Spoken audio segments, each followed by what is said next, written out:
Puthuvype beach അപകടത്തിൽ മരണം 3 ചികിത്സയിലുണ്ടായിരുന്ന 2 പേരും മരിച്ചു. മിലൻ സെബാസ്റ്റ്യൻ, ആൽവിൻ എന്നിവരാണ് മരിച്ചത്. കലൂർ സ്വദേശി അഭിഷേക് ഇന്നലെ മരിച്ചിരുന്നു. അരുൺ ശങ്കർ വിവരങ്ങളുമായി ചേരുകയാണ്. അരുൺ, എന്താണ് വിവരങ്ങൾ? എപ്പോഴാണ് മരണം സംഭവിച്ചത്? ഇന്നലെ രാവിലെയാണ് കുളിക്കാനെത്തിയ എട്ടംഗ സംഘത്തിലെ 4ഓളം പേർ അപകടത്തിൽപ്പെട്ടത്. അതിൽ അഭിഷേക് എന്നുള്ള 18 വയസ്സുകാരൻ അവിടെ തന്നെ വെച്ച് മരിച്ചിരുന്നു. രണ്ടുപേരെ ഗുരുതരാവസ്ഥയിൽ ആശുപത്രിയിൽ പ്രവേശിപ്പിച്ചിരിക്കുകയായിരുന്നു. അവരാണ് ഇന്ന് മരണത്തിന് കീഴടങ്ങിയിരിക്കുന്നത്. ആൽവിൻ, മിലൻ എന്നിവരാണ് മരിച്ചിരിക്കുന്നത്. ഈ ബീച്ചിലാണ് കഴിഞ്ഞ ദിവസം അപകടം ഉണ്ടായത്. രാവിലെ 8 മണിയോട് കൂടിയായിരുന്നു അപകടം. അവർ സംഘമായിട്ട് കുളിക്കാൻ എത്തിയതായിരുന്നു. ചൂടുകാലമാണ്, നമുക്കറിയാം. ചൂടകറ്റാൻ വേണ്ടിയിട്ട് പല വഴികൾ തേടുന്നുണ്ട്. അങ്ങനെയാണ് പലരും ബീച്ചുകളിലേക്ക് എത്തുന്നത്.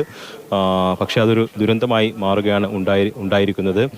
2 പേരാണ് ഇപ്പോൾ. അങ്ങനെ ഈ അപകടത്തിൽ 3 പേരാണ് നിലവിൽ മരിച്ചിരിക്കുന്നത്. കഴിഞ്ഞ വർഷവും ഈ മേഖലയിൽ അപകടം ഉണ്ടായിട്ടുണ്ടെന്നാണ് നാട്ടുകാർ പറയുന്നത്. പലപ്പോഴും ഈ സംഘമായി എത്തുന്ന ആൾക്കാരോട് കാര്യങ്ങൾ പറഞ്ഞാലൊന്നും അവർ കേൾക്കാറില്ലെന്നുള്ളതാണ് നാട്ടുകാരുടെ പരാതി. അതോടൊപ്പം തന്നെ എടുത്തു പറയേണ്ട ഒരു കാര്യം, ഈ ബീച്ചിൽ ഒരു തരത്തിലുള്ള സുരക്ഷാ മുന്നറിയിപ്പുകളും ഇല്ല. ഒരു ബോർഡ് പോലും സ്ഥാപിച്ചിട്ടില്ല. ലൈഫ് ഗാർഡുകളെയും നിയോഗിച്ചിട്ടില്ല.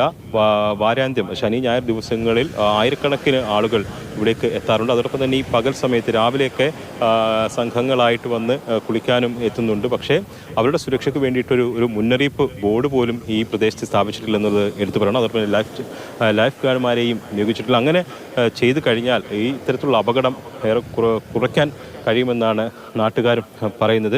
എന്തായാലും ഇക്കാര്യത്തിൽ അധികൃതരുടെ ശ്രദ്ധ പതിവെന്ന് നമുക്ക് തന്നെ പ്രതീക്ഷിക്കാം. ഇനിയും ഇത്തരത്തിൽ ജീവൻ പൊലിയാതിരിക്കട്ടെ എന്നുള്ളതാണ് എല്ലാവരുടെയും ആവശ്യം. അതിനുവേണ്ടി നാട്ടുകാർ ഇത്തരത്തിൽ ഈ ലൈഫ് ഗാർഡുമാരെ നിയോഗിക്കണം. ചികിത്സയിലുണ്ടായിരുന്ന 2 പേർ കൂടി മരിച്ചു. മരണം 3.